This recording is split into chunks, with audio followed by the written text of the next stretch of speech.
My wife, Laura, who's a lawyer, came up with this wild idea for us to fake a divorce so she could marry my best bud, Jake. The whole thing was just to help Jake's kid, Liam, snag a spot at a good school. Seeing the way they looked at each other, I grinned and said yes right then. Since it's just a fake divorce, I could still keep full control of our stuff, so no biggie for me. So today, Jake officially split from Mia. To celebrate his newfound freedom, he threw a party and invited a bunch of friends, including Laura and me. Laura was handling Jake and Mia's case. Without her, things wouldn't have gone so smoothly, and Jake wouldn't have gotten the better end of the deal when it came to splitting their property. Jake kicked things off with a toast to Laura. "Thanks, sis-in-law. Not much else to say. Cheers." Laura gave a slight frown and declined. "I'm on meds, can't drink." I gave her a puzzled look. She wasn't sick, so what meds was she on? Ever since Laura started dating me, she's been pretty delicate, always leaning on me when she felt off. I was sure she wasn't taking any meds, but I couldn't figure out why she said that. Jake's hand holding his wine glass froze, and he stood there awkwardly with a bitter smile. "It's cool, sis-in-law. I'll drink." A hint of worry flashed in Laura's eyes. Watching Jake down his drink, she bit her lip and just frowned a bit in disapproval. Today, Jake was genuinely happy. Ever since Mia cheated on him, it's been almost 6 months, and Jake's been feeling more and more down. But today, he was in high spirits, mingling with friends, chatting and drinking, enjoying himself. Laura, on the other hand, seemed spaced out. She even knocked over my dishes twice. Soup splashed on my shirt, but she didn't seem to notice, just instinctively wiped the table with a napkin. I opened my mouth to say something, but she suddenly stood up. "I'm heading to the restroom," she announced before I could react. She was gone from the private room in no time. "Where's Jake?" I asked a friend next to me. "He just stepped out, probably to the restroom. By the way, where's Laura?" I frowned and stood up. "Where are you going?" "Just getting some air. There's a window at the end of the hallway." I genuinely wanted some fresh air, not to catch some shady affair or anything. At the corner, I saw Jake holding his head silently, his arm around Laura's shoulders, almost hugging her. Laura didn't dodge. She took out some meds from her pocket and handed them to Jake, then unscrewed a water bottle, letting him sip slowly. She glared at Jake, pretending to be mad. "Serves you right." Jake smiled helplessly. Laura was right. But with so many people around, if I disagreed, I'd lose face. Laura snorted coldly. "Lost face? Did you forget you've got gastritis?" Jake shook his head and smiled. "An occasional drink won't hurt." Laura pouted and pushed Jake away, saying, "Fine, you're good, then I won't care about you." Jake laughed and pulled her back, gently coaxing. All right, my bad. I know you care about me. Let's go back so my brother doesn't worry." As they walked away, I left too. One was my best friend, the other the person I loved most. How was I supposed to handle this? But it felt like I deserved it now. Jake had been my childhood friend and best bro for over 20 years. My trust in him was unmatched, and vice versa. When he found out Mia was cheating, he didn't worry about me laughing at him. He told me first. It was a rough time for him, obsessed with why Mia betrayed him. He didn't think about how to handle it, just stubbornly wanted answers. I drank with him, played cards, even took him to our old hangout spot and played all night. During that time, Laura threw big fits, feeling I was neglecting her because of Jake. There wasn't much I could do. Growing up, Jake was always by my side. In elementary school, he insisted on going to the restroom with me. If I didn't want to go, he'd hold it in, saying good bros stick together. In middle school, he was in the same classes, always calling me Bro Ming from behind. When I ran for class committee, he campaigned for me. When I was in trouble, he backed me up. During our college years, even though we didn't see each other often, he'd check in every few weeks to see if I was doing okay. When I first started job hunting and hit some rough patches, he said without hesitation, "Stay with me until you find a job and can move out." People say even the best bros fight sometimes, but we never argued. I was quick-tempered, and he always kept me calm, offering advice and weighing the pros and cons. He was chill, often getting taken advantage of without saying a word. When his boss gave him an unfair bill, I'd stand up for him and cause a scene. A lot of people called him my lapdog, but he always said making peace brings money, advising me not to sweat the small stuff. With a bro like that, how could I ignore him during his toughest times? So I tried to balance both sides, persuading them. Eventually, Jake decided to divorce, but Mia wasn't on board. Bro Ming, isn't sis-in-law a lawyer with a solid reputation? Can you ask her to help me with this case instead of letting someone else take the lawyer's fee? It's better for family, I asked. Of course, I wanted to help as much as possible, but I knew it'd be a hassle. Laura's willingness was another story. Handling a friend's case and taking money felt awkward. After all, Laura is Laura and I'm me. If it were me, I'd do it for free. But between husband and wife, some things need mutual understanding. So I said I'd ask without making any promises. Sure enough, Laura looked troubled when I brought it up. Honey, I've thought about it. You often talk about your bro, and I always thought he was pretty soft. If he hits a snag, I worry he might back down or make bad deals. What should I do then? From a legal standpoint, showing weakness is a huge disadvantage in negotiations. Also, if the judgment isn't in his favor, your brotherly relationship might take a hit. Why don't you tell him I don't usually take civil cases, so it's inconvenient?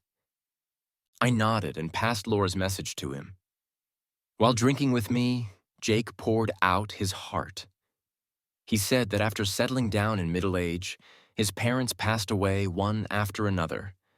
He focused on his career to support his small family, but Mia cheated and took most of their money. Now, relatives don't interact with him, and friends avoid him like the plague. He felt too unlucky, not knowing which god he offended. With nothing going right, he vented his misery all night, saying he didn't know what to do and begged me to help him no matter what. Moved by his words and a couple of beers in, I decided to help him personally. I called around and found out Mia and her lover's address, planning to give them some legal edge intimidation. However, during our planning, Laura directly stopped me. Her angry glare almost cut through me. She said, "If I knew you were going to do this, I would have taken the case myself." So Laura ended up handling the case. But later, she and Jake got closer. When she passed by me, she said, "All this happened because of me." When I got back to the private room, Jake was sitting in my spot, laughing and chatting with Laura. Laura smiled as she subconsciously accepted the food Jake served her, like they'd done this a million times before. Jake noticed me first. His expression froze for a second before he quickly stood up and waved. "Bro Ming, where'd you go?" "I didn't see you."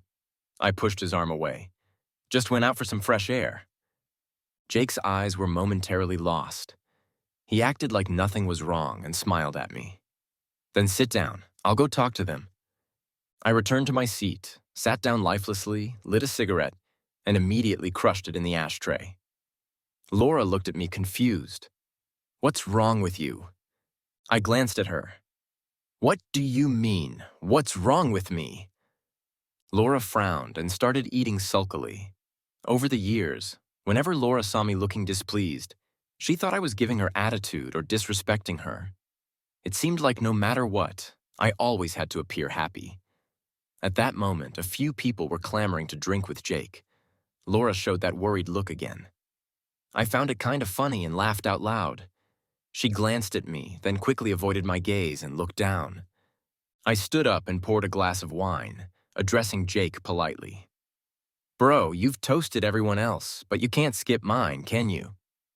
He smiled awkwardly and said, "Of course not. How could I refuse Bro Ming's toast?" I glanced at Laura's mixed expression of anger and worry, then at Jake's helpless face as he drank. I felt pretty pleased. After one glass, I naturally toasted another. Everyone around us marveled at how tight Jake and I were. Later, Jake drank a lot, but it seemed like I drank even more. In a semi-conscious state, Laura grabbed my lot, but it felt like I kept drinking more. She grabbed my hand, but I instinctively pushed her away. In the end, Jake on my left and Laura on my right supported me into the car. Laura said to Jake, "Why don't you come with us? I'll drop you off first. Jake shook his head. No need. I'll take a cab. You take Bro Ming home. Laura, thinking I was too drunk to notice, said, It's too late and you've been drinking. I won't feel at ease. It's on the way. Jake suddenly lowered his voice. Sis-in-law, don't. I'm fine. You take Bro Ming home. I overheard everything without any burden, then closed my eyes and turned over. Jake ultimately didn't get in our car. The ride home was silent. No music, no conversation. That night, Laura stayed up all night in the living room watching videos. I, on the other hand, slept soundly and, for once, had a pleasant dream. Jake's case wasn't smooth from the start. As Laura explained, Jake's always been indecisive. A lawyer needs to know the facts to provide the right strategies, but Jake often missed the point and glossed over key issues. Sometimes, seeing him so hesitant, I couldn't stand it and often impatiently urged him to face the problems. Laura sighed and called me outside, saying, Honey, let him talk to me alone, maybe with you around. He's embarrassed to talk about family matters. It's pretty humiliating. That day, they talked in the office for over an hour. When they came out, Jake looked unusually relaxed, like a weight was lifted off his shoulders. He said, Thanks a ton, bro and sis-in-law. I asked what happened. He said, Sis-in-law is really considerate and respects my feelings. He looked at me with envy in his eyes. That look and his description made my heart skip a beat, but I didn't think much of it. I asked Laura what she did. She said, Nothing much. I just had a heart-to-heart with him. Told him most families have their own struggles and some things must be faced. I also encouraged and comforted him. Men need some respect, and once that's considered, they open up. I'll handle future contact with him alone. Sure enough, from that day on, the case moved along more smoothly. At first, Jake would chat with me about the progress. I don't know when, but our contact became less frequent. Until one day, I called him to ask about the case's progress. He casually said, What progress? I'm not sure. Sis-in-law is handling everything. I replied helplessly, All right, I'll ask her tonight. He said, No need. Laura is right next to me. I'll let her talk to you. So, suddenly, through Jake's phone, I spoke to Laura. She said something, but I wasn't paying attention. I just thought their relationship seemed a bit too close. Laura teased, Are you unhappy that I'm getting along well with your bro? I casually asked her, Do you still think Jake is soft and likely to back down? At the time, Laura was busy with her laptop, taking a break. She laughed. Actually, he's quite interesting. Too many clues made my suspicious mind more and more tense. When did that string break? It should have been that early morning. Laura and I were both asleep when her phone suddenly rang. Half asleep, she answered. I don't know what she heard, but the next second she sat up suddenly. She said, I'll be there right away. Jake, don't open the door for her and don't talk to her, but keep the recording on.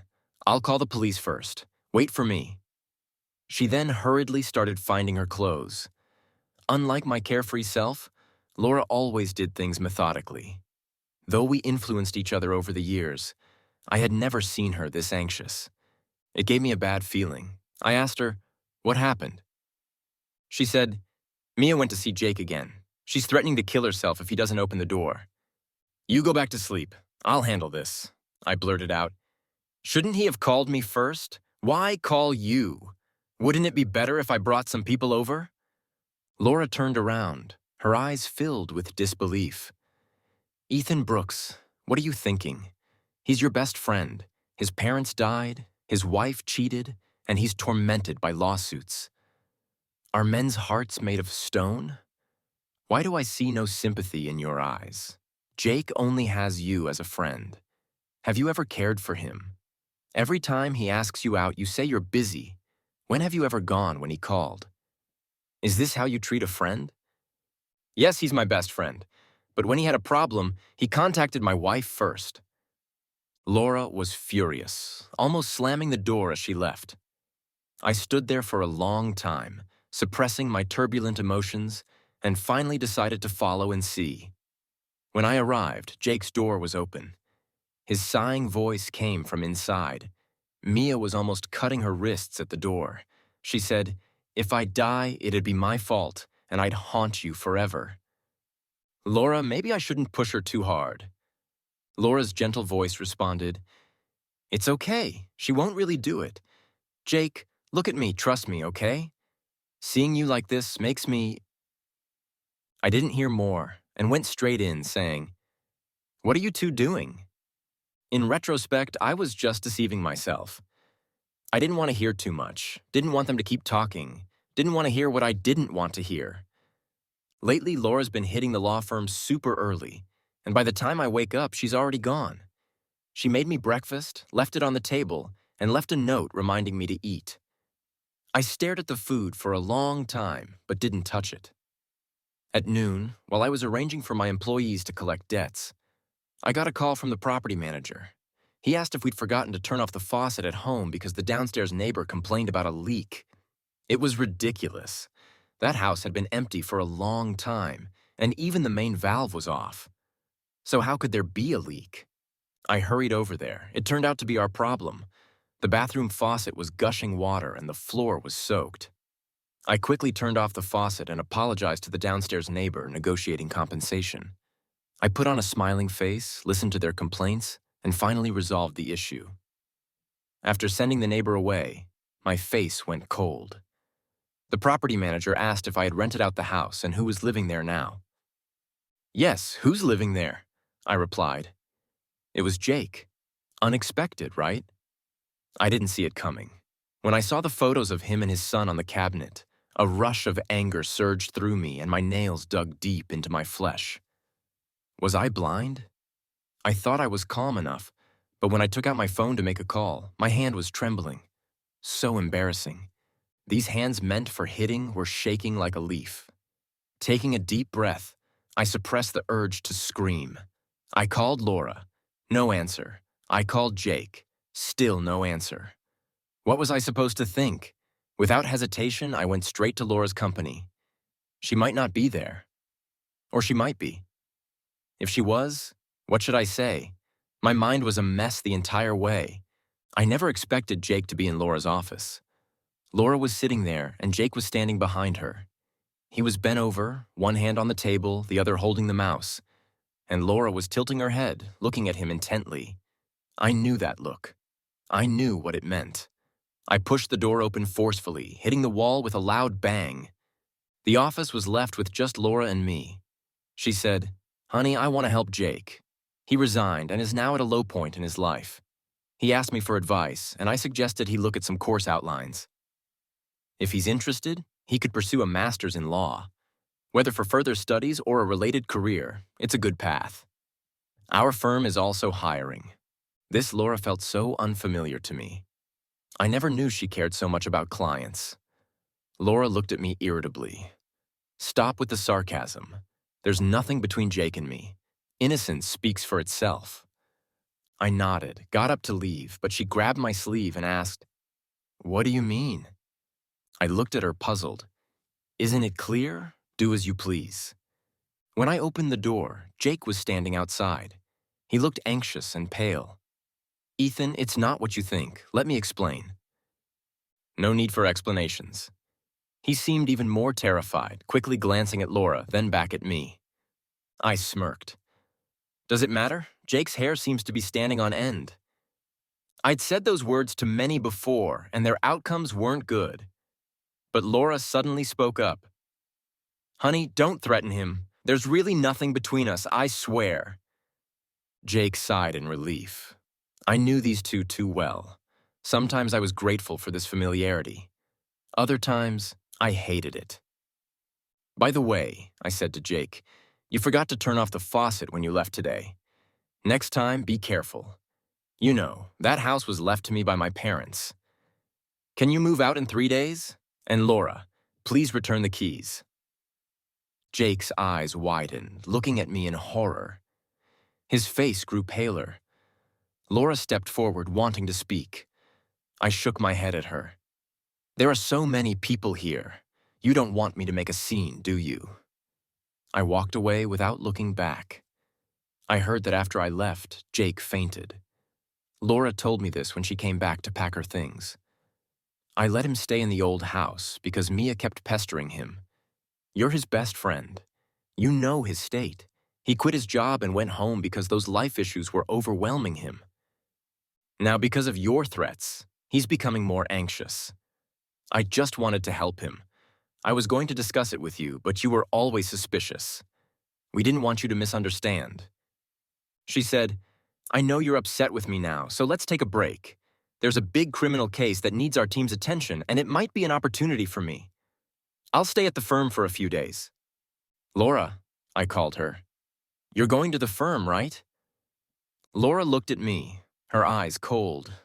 She said, Ethan, what do you want from me? Can't I have my own career? Then she stormed out, slamming the door without hesitation. Suddenly, I remembered what Jake said that day when we were drinking. He angrily questioned Mia. Why are you doing this to me? Didn't you say you'd always be by my side no matter what? Always supporting and encouraging me? Mia just smiled faintly, as if talking about something ordinary. She said, Everything in this world changes. Why can't I? Why can't my feelings for you change? That day, Jake smiled bitterly. What's even stranger is that Mia was the one who cheated. She was the one who fell out of love. But in the end, she shamelessly said she never thought about divorcing me, as if not divorcing me was a favor she was doing for me. The next afternoon, I went to the hospital. Before that, I stopped by Laura's law firm. She wasn't there. Her colleague told me, it's lunchtime. She should be at the hospital. She's been going there on time these past few days. She's just kind-hearted and nice to everyone. Don't overthink it. I smiled and left. Laura. Kind-hearted? Not really. On the contrary, she's a bit cold. She's always clear about her own business and others. In her words, not empathizing is part of her professional ethics and respect for herself and others. For so many years, she never did anything that could lead to misunderstandings. If she's good to someone, it's genuinely from the heart. When I got to the hospital, Laura was gently persuading Jake to eat. You need to eat something. Your stomach is bad. You can't go on like this. Think about it. Your parents wouldn't want to see you like this. Sis-in-law, you're so good to me, but Bro Ming seems like he can never forgive me. Laura sighed. That's just his temper. I'll talk to him. And I'll also talk to him about that other thing. Talk to me? About what? I was puzzled. I'll also talk to him about that other thing. Talk to me? About what? I was still puzzled, but Jake suddenly grabbed Laura's shoulder. Don't tell Ethan. This is my business. It has nothing to do with you guys. I'll solve it myself. Don't involve Bro Ming. Laura looked worried. Her hand unconsciously brushed against Jake's palm, but when she realized it, she carefully pulled back. I stood at the door, numbly watching it all. A sharp pain pierced my heart. I bit my teeth, using the pain to suppress the pain. I asked, What do you want to talk to me about? The moment they saw me, Jake looked terrified, and Laura stood up quickly, putting distance between herself and Jake. Jake looked at me in panic, trying to force a smile. Ethan, you're here. I looked at him expressionlessly, then turned to Laura. Speak. What do you want to talk to me about? Nothing. Nothing. Jake denied it immediately. Laura stepped forward and said, Honey, there's something I want to ask you for help with. I motioned for her to continue. Jake tried to stop her, but Laura didn't give him a chance. She said, Ethan, let's get a divorce. It's not easy for Jake to raise a kid alone. Now Liam's school registration is a problem without the right household registration. Let's help him one more time. Once Liam's schooling is settled, we can remarry. Okay. I never thought I'd hear something so absurd. I doubted my ears were working correctly. What? Jake, pale, shook his head vigorously. Bro, Ming, that's not it. Sis-in-law is overthinking it. I can handle it myself. Laura, like a car with failed brakes, continued. Honey, let's get a temporary divorce. Jake kept waving his hands, saying, Bro Ming, sis-in-law is confused. It's her lawyer habit talking. That's why she came up with such a ridiculous idea.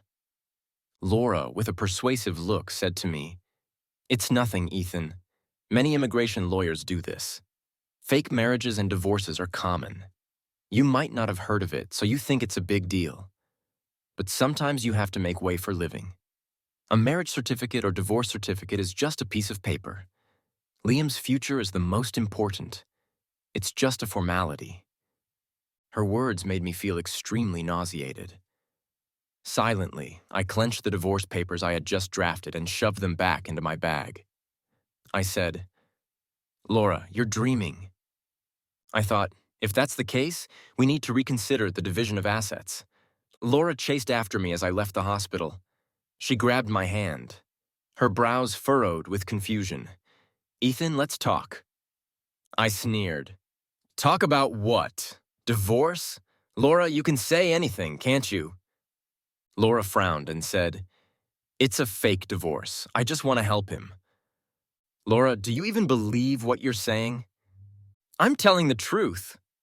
"Why don't you believe me?" I replied half mockingly. "All right, I'm in no hurry. Or you could sue me. You haven't handled a case for yourself yet, have you?" Laura looked at me seriously, a hint of grievance in her eyes. "Honey, I'm discussing this with you." I said I don't want a real divorce. This is just a last resort. I thought for a moment, then nodded and said, "Laura, are you out of your mind? This reason might convince you, but it won't convince me. If you want to convince me, you'll need to be more practical." Laura was about to say something when her phone rang. I turned and left. She wanted to follow, but hesitated when she saw the caller ID. She said, "We'll talk later." I silently looked at my hand for a while, then turned and left. On the way out, I glanced back and saw Laura's back as she hurried into the hospital. Jake said he wanted to talk to me. I agreed. We met at a restaurant we used to frequent. Jake looked unwell, like he was sick. When he saw me, he stood up awkwardly. "Bro, Ming, you're here. Please sit. What'd you want to drink?" I ordered a pot of tea and sat down, lightly tapping my fingers on the cup. "Go ahead. What do you want to say?" Jake gave an awkward smile. "Bro, Ming, don't listen to sis-in-law. She's just worried about Liam's schooling. I'll handle it myself. I can't trouble you and your wife anymore." Jake was smart for once. He lumped Laura and me together, making it seem like we both wanted to help. But it was too late. "Jake, do you like Laura?" Jake shook his head repeatedly. "I don't. How could I? How could I possibly like her?" "Then I don't get it. If you don't like her, why give her hints?" "I didn't." Jake denied it vehemently. "Bro, Ming, I swear I didn't." I shook my head, smiling. "Jake, adults have their boundaries. We're both men. Do I need to explain what certain behaviors mean? Do you think your relationship is just between a client and a lawyer, like a doctor and a patient, or a landlord and a tenant? There are boundaries. Do you think you haven't crossed the line but with hints? Not every woman would shamelessly initiate. You two are quite in sync, aren't you?" I smiled as I finished, my fingernails scratching the cup's surface with a grating noise. Jake's face turned as white as a ghost. He looked at me in fear and said, "Ethan, I really didn't." I coldly stared at him. "Jake, I have to admit, you're really good at reading women and understanding their emotions. When I used to ride in your car, what did you say? You said your passenger seat was only for Mia or your girlfriend. I called you a hopeless romantic back then. What's the big deal? I'm a man. And you said it still mattered because women care about these small details. So I want to ask, what were you thinking when you had Laura sit in the passenger seat when you came to see me?" Jake froze in place. I pointed across the way. "I was there before you came. The view was clear, so I clearly saw Laura coming with you. When you got out, she stood on tiptoe to tie your scarf." Jake opened his mouth. I interrupted him. "Don't tell me she's just too kind and worried about you as a client." "Jake, if you insist on that, I'll have to assume you think I'm a fool. If that's your point, our conversation ends here. What do you think?" Jake slumped back in his chair. I looked at him indifferently. He said, "Bro Ming, I was wrong. I'm sorry, I really was wrong. From the moment Laura suggested the fake divorce, I knew I was wrong. Don't worry, nothing ever happened between us. I'll draw the line and return her to you. We won't see each other again, Bro Ming. Forgive me this once, please? I smiled non-committally, mockingly. Only now do you realize, bro, you're still not being honest. So, your first reaction in an emergency at night was to call her, not me. If I hadn't shown up, do you think it's normal for a man and a woman to be alone together? She dared to let you stay in my house out of pure kindness. Do you think that's normal? As a client, she's making career plans for you, even trying to get you into her firm. Do you think that's normal? You say it's just because you can't let go of her kindness and concern. That's a tough claim. You two are practically glued together. And you only realized the mistake when she suggested the fake marriage? It's not like that, Bro Ming. I feel good, doesn't it? My woman goes out of her way to be good to you. Even willing to divorce me. Must be thrilling. Ryan shook his head. He seemed unable to say anything, but kept shaking his head. Stop pretending, Jake. You just said you'd return her to me. You used the word return, implying you assumed she was mine now. Right, so I'm not wrong. You two must have already confessed your feelings, right? Jake looked up, shocked, staring at me in disbelief, as if he couldn't understand how I knew. Ryan, I've known you for over 20 years. No one knows you better than I do. My words shattered Jake's composure. Ethan, remember the guy Mia cheated with? I met him before your lawsuit. He wasn't with Mia anymore. He even had a new girlfriend and was planning to get married at the end of the year. He was doing well, very at peace, almost like he'd been reborn. He wanted to apologize to you, saying he was immature back then and hoped you could forgive him. He said he had moved on and hoped you could too. I understand, Jake. Likewise, he understands me. You know, I can't forgive him. Jake, he tore your family apart, messed up your life, and then just walked away with an apology. Why does he think he should pick up the pieces he left behind? Why does he think you should accept his return? Jake was trembling all over and asked me what I wanted. I sneered. A divorce. Making room for you, too. Jake's lips quivered. I never thought about it before. And I never will, Bro Ming. I won't be with her. Really? That's your business? I looked out the window. But if Laura knew Jake was saying this, she'd probably be devastated. That thought made me smile. Seeing my smile, Jake hurriedly said, Bro Ming, if you want a divorce, then divorce her. She doesn't deserve you. I stood up and looked at him with disdain. Before leaving, I said, Jake, you don't need to call me bro anymore. We stopped being brothers long ago. Jake and I truly grew up together, from kindergarten to marriage, always the best of bros. Back then, our families lived close, just upstairs and downstairs. When we were kids, his parents often fought, and he was scared, hiding in the hallway crying. So I'd take my allowance, treat him to snacks, and bring him to my house to play games with me. I'd even stand up to his dad who wanted to hit him. Later, seeing how pitiful he was, I started having him over for meals and to do homework together every day. Everyone knew that Ethan's best friend was Jake. Everyone knew that Ethan always stood behind Jake. If I had food, he'd never go hungry. I never minded giving and taking with him. From kindergarten to high school, the farthest we were ever apart was the distance between two classrooms. Even in college, we never lost touch. My dad joked, I should just adopt you as my godson. Jake nodded. I grew up eating Ethan's family's food. Calling Ethan bro and calling Uncle Dad was only right. How laughable. To be betrayed like this by the person I trusted the most. I truly deserved it. Laura came home at dusk. She said to me, Honey, let's just help Jake. He's your best friend. You can't bear to see him down and out, right?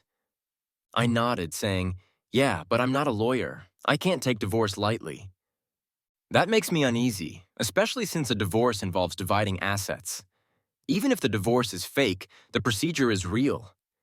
She replied, Honey, it's just a fake divorce. When the time is right, we'll remarry.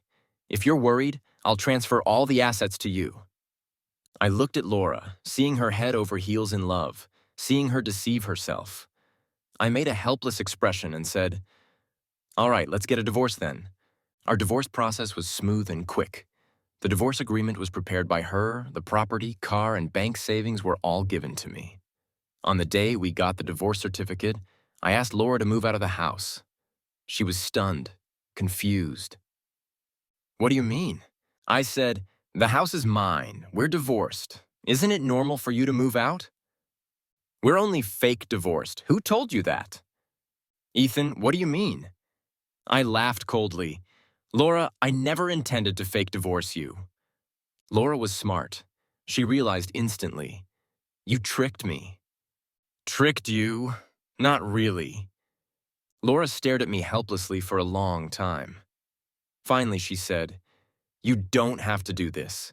There's nothing between Jake and me, and there never will be. I just wanted to help him. There's no possibility between us." "Ethan, what do you want?" Looking at the incredulous Laura, I found it ridiculous. "Laura, you really don't know me. Do you really think I could ignore the ambiguity between you and Jake? Do you really think I, Ethan, could swallow this? I can't. But what can I do? I can't kill you. So just stay away from me. Don't stand in front of me and disgust me." My words were harsh. Laura's eyes showed a trace of helplessness. "Ethan, don't treat me like this." I sneered at her, shaking my head, signaling her to leave quickly. Her face turned red with anger, and she said furiously, "Fine, don't regret this." Laura moved out, taking only one suitcase. I asked her what she planned to do with the rest of her stuff. She said, "Throw it away." She was angry, thinking I was acting out of spite, too. I smiled and nodded. "All right, I got it." The next day, I cleared out all of Laura's personal items. For her work-related stuff, I hired a courier to send them to her law firm. As soon as the items were delivered, Laura called me, sounding extremely aggrieved. "Ethan, what are you trying to do?" "What am I trying to do? What a stupid question." "Laura, can you stop being stupid?" I hung up and blocked her on all communication platforms. From that day on, I cut off all contact with Laura. Later, Jake sent me a message. "Bro, Ming, I'm leaving. I won't bother you anymore." A couple of days later, he sent another message. "I gave custody of Liam to Mia. She will handle his schooling.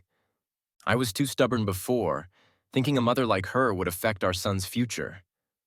But now I realize it's just a case of the pot calling the kettle black. She is still Liam's mother." "Bro, Ming, I'm sorry." I decisively deleted the messages without replying. Not everything in this world can be forgiven with a smile. If everything could be erased so easily, that would be great. What happened between Laura and Jake? I didn't know, and I didn't bother to find out. However, after Jake told me that his son's schooling issue was resolved, Laura drank a lot. Her friend called me, "Bro Ming, Laura is drunk. Can you come and pick her up?" I said, "We're divorced." I thought I'd made myself clear, but I didn't expect Laura to come to me on her own. Though she had a slight smell of alcohol, her eyes were clear. I knew she wasn't drunk. I asked her, "What are you doing here?" Laura smiled at me. "Honey, Liam's schooling is settled. Let's remarry tomorrow." I was silent for a few seconds. "Laura, are you joking?" Laura's lips pressed into a straight line. "We agreed on this. It was a fake divorce." Her tone made me feel absurd, just like when I first heard her say she wanted a fake divorce. "Laura, I don't believe you. Can't you see it? Is it fun to deceive yourself like this?" I tried to close the door, but Laura blocked it. "Honey, let's talk." Talk. Laura and I missed the best time to have a good talk long ago. Now it's too late to say anything. But since you want to talk, I'll talk with you. I just hope this farce ends here. But how to start the conversation? I couldn't find a clue for a moment. Finally, Laura spoke. "Our fake divorce was just to help Jake. Now that Liam's issue is solved, let's remarry." "Okay." Laura didn't start well. The same old topic. "And it wasn't what I wanted to hear," I said. "If you want to talk like this, then I don't think it's necessary." I tried to get up and see her off, but Laura pulled me back. She screamed, "What do you want?" I won't contact Jake anymore. I told you before I was just helping him. This was the last time I helped him. Her question stunned me. What do I want? Is it about what I want? From the beginning to the end, she never asked for my opinion. At that moment, the emotions I had suppressed for months finally exploded. I had been struggling to maintain my dignity as a man. The harm Laura and Jake caused me wasn't just emotional betrayal, it was the collapse of trust. When they treated me like a fool, secretly flirting under my nose. When they humiliated me to this extent and still thought I should endure it. I began to reflect on myself. What did I do to make others think they could walk all over me? Were they secretly mocking me when I was being sincere with them? Mocking me for being a blind and foolish idiot? Laura, the worst part is you. If you wanted to love someone else, a divorce would have sufficed. But you chose Jake, knowing he was once my best bro and still kept things ambiguous with him.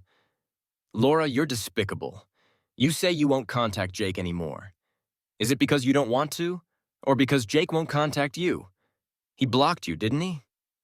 Laura, Jake is a scumbag, but you are worse than him. You're turning back now because you think we can still make do, right? But why should I make do with you? Why do you think you're so despicable that I still have to take you back? You say Mia is a bad woman, but how are you, Laura? Any different from her? Do you need me to spell it out for you? If I ignore you, you still want to degrade yourself by coming to me. You still refuse to admit your mistake, putting all the blame on me. It's my suspicion, my dirty thoughts, my narrow-mindedness, my selfishness. Isn't that right, Laura? You really deserve to be scolded. My sudden outburst left Laura stunned. She said, I never blamed you or wanted to hurt you. I sat on the sofa, closing my eyes slowly, and said, What do you mean by not wanting to hurt? Clearly liking someone else but hiding it from me. Isn't it that you feel it's painful not to be with another man, but at the same time you think you're doing it for me, maintaining our family's dignity, protecting my face, so you feel noble, Laura. I see it clearly. Your ambiguous relationship with Jake was mixed with your revenge against me. You've been dissatisfied with our marriage for a long time, right? You've long been tired of our relationship, right? You think I've restrained you, possessed you, and that a little revenge doesn't matter. You think all I lose is my dignity as a man while you lose love. Right. But Laura, you're not as important as you think, and I'm not as pathetic as you think. I said long ago, if you don't like it, get a divorce. Whoever leaves will move on. Laura seemed to be hit hard. Her body slumped down. She leaned on a chair and muttered, It shouldn't be like this. We shouldn't have become like this. But what should we be like? When you agreed to my proposal, you said you loved me and would love me for a lifetime. When we got married, you said you loved me and would stay with me for a lifetime. Later, during the days and nights we spent together, once I felt you weren't happy with me and mentioned divorce, you cried angrily, saying anything was okay but not divorce. But you strayed. You forgot your promises, and you expected me to wait for you. Why? Laura left, stumbling slightly, her figure disappearing into the distance with a sense of loss. She never appeared in front of me again. There were no further developments between her and Jake. The last message I received from Jake wasn't long ago. He said he was going back to his hometown. He said he didn't want to stay in this city anymore. He said, Bro Ming, everything that happened was my fault. I deserve this miserable ending. But I've always considered you my bro. Whether you acknowledge me as your bro or not, you'll always be my bro. I found his words laughable. But for the sake of our brotherhood, I personally saw him off to his hometown. Asterisk, asterisk, epilogue. Laura's perspective, asterisk, asterisk. My introduction to Ethan was quite dramatic. It was when I was in university, working part-time as a tutor in an old neighborhood. No elevator, no security system, not even functioning stairwell lights. That day, I arrived on time and pushed open the iron door to the hallway, coming face to face with him at the first-floor exit. I didn't move, waiting for him to go upstairs or leave, but he didn't move either. At that moment, fear gripped me. Could he be a bad person? What should I do, run away? But I felt frozen, unable to move. Even my breathing almost stopped. After what felt like an eternity, someone finally came downstairs. They asked him, "Why are you just standing there? Weren't you going out for a smoke?" The men chuckled. "I think I scared this young lady." That man was Ethan. I didn't get a clear look at his face that day until he approached me later at school and greeted me. He spoke softly, as if afraid of scaring me. He was a gentle and considerate person, quite unlike Jake. Jake was sensitive, melancholic, always full of worries, and timid, unable to shoulder responsibilities. I didn't like him much, especially when Ethan got hurt because of him. By then, Ethan and I were already together. I was furious, cleaning his wound and asking, "Aren't you afraid?" He laughed sheepishly. "Of course, but how can a big bro ignore his little bro in trouble? Don't worry, I know what I'm doing." Ethan was always like this, never taking my advice, never needing anyone's help. I asked him why. He said he was used to it. Later, I often thought maybe it was because Ethan was always so headstrong, too much of a macho man. Then a warm and respectful guy like Jake came along. I got lost.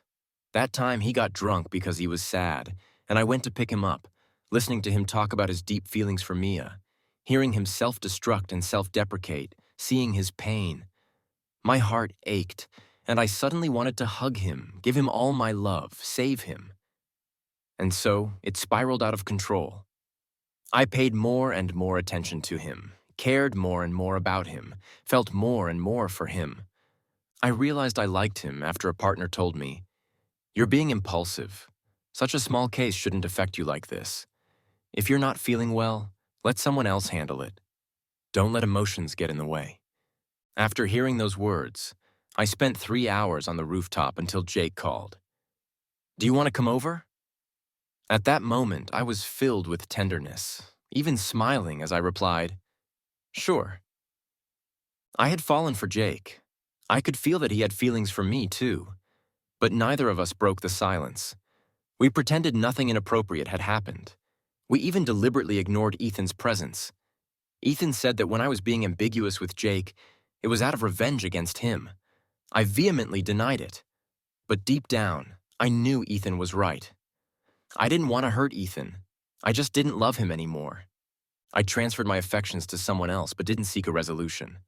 I gave up my own love to fulfill his desire for dignity, to maintain the facade of a harmonious family. I wronged myself and Jake, but I felt I hadn't wronged Ethan. That was my thinking back then. I was lost, obstinate, but even then I felt a vague sense of guilt towards Ethan. The first time I felt a crisis was when Ethan caught Jake and me together one night. He questioned what we were doing. At that moment, Jake and I panicked. The embarrassment and shame of being caught made me lash out. I blamed Ethan for having dirty thoughts, trying to cover my own disgrace. That was the first time I considered ending things with Jake. So I called Jake. I said, "Jake, I like you. The kind of like where I want to be with you. But I can't betray Ethan." Jake was silent for a long time. Finally, he said, "Ethan is my bro. You can't betray him." We promised each other that once the case was over, we wouldn't see each other again. So we treated that time as our last hurrah. That's why we were so careless, so full of flaws. But I didn't care anymore. Thinking about losing my true love for the rest of my life, I wasn't afraid of anything. True love. It came fast and went fast. So what's true love? It was just a surge of hormones. When I realized Ethan truly wanted to divorce me, I felt like I had fallen from a great height. I deceived myself, telling myself Ethan was just angry with me, that once I ended things with Jake, he would come back to me and love me as he did before. I went to find Jake, and he looked at me with a complicated expression. He said, "You shouldn't have come. You didn't really think about marrying me, did you?" "What do you mean?" Jake laughed. He shook his head as he looked at me. "You don't really think about marrying me, do you?" He shook his head, looking at me. "You don't deserve to be Ethan's wife, and I don't deserve to be his bro. I was just seeking a sense of accomplishment with you, and I was equally blinded by the thrill of the affair, unable to distinguish right from wrong." Mia said, "Everything in this world changes. Why can't I? Why can't my feelings for you change?" I called her a scumbag, but I ended up becoming the person I least wanted to be.